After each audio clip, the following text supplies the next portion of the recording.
My name is Ronnie Moroz. I was born and raised and live in Montreal, Canada. This is a tribute to Ernie Harwell, a friend of mine. If you were Ernie's friend, you were a good friend of Ernie's.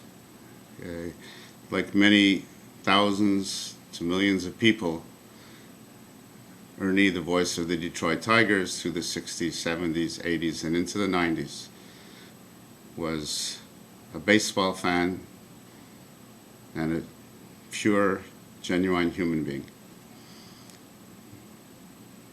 The thing that sticks out most in my mind before I tell my story is I've been to many ballparks all over the United States watching baseball and in Canada. And when you were in Detroit Tiger Stadium, I never was at Comerica Park, but certainly in the 70s and 80s in Tiger Stadium in the 60s, there were more fans listening on the radio while they were at the ballpark in Tiger Stadium to WJR and Ernie Harwell and Ray Lane or Paul Carey or whoever else was announcing with them than anywhere else in America. And I think this stood out in my mind over all the years as a real tribute to a great, great person. When I was about 12 years old in 1963, I was up in the Laurentian Mountains, which is north of Montreal, and a counselor of mine at a camp told me that if you turned to station 760 WJR, you could listen to Detroit Tiger baseball, and we could pick it up in the summertime. And I was a baseball fan, and this was before Montreal had the Expos, and I started listening to Ernie on the radio. When I graduated university and started working that summer in 1971, I believe, I had some money and I said, well, I'm going to go to Tiger Stadium. I wrote Ernie a letter that I was going to be coming, a 20-year-old from Montreal. I showed up on the Friday night after the game. I waited till the stadium was dark because I knew Ernie's routine after the game, and I waited outside of the announcer's booth, and Mr. Harwell came out. I said, hi, I'm Ronnie from Montreal, and he right away, oh, I got your letter.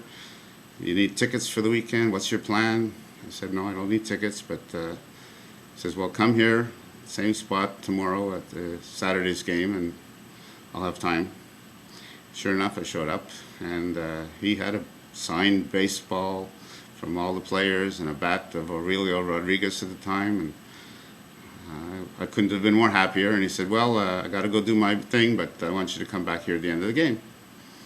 And there was an announcement in the middle of the game, would Ron Moroz please report to the phone booth under section 6. And in the middle of the game, while he was not working the middle innings, he said, well, Ron, what are you doing after the game? And of course, I wasn't doing much. And he says, well, I want you to come over to my house and we're going to have dinner. And I said, no problem.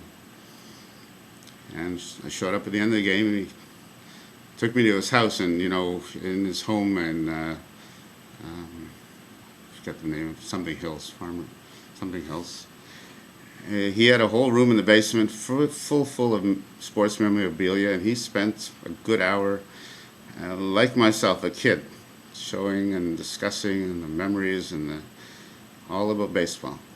And we ended up at a card collectors convention in the Holiday Inn that evening, and I'm sitting at that table between Ernie and Gates Brown.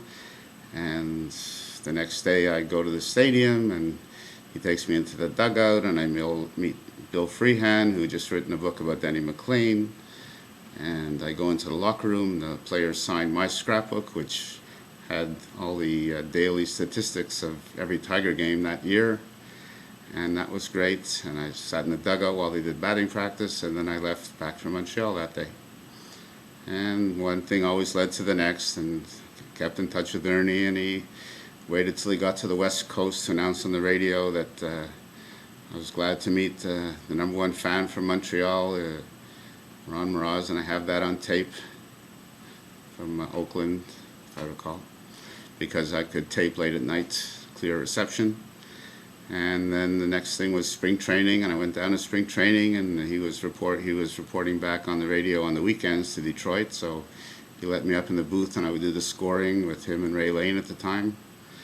And we went out for dinner, and next thing I knew, I met him in Dunedin, where he had his winter home.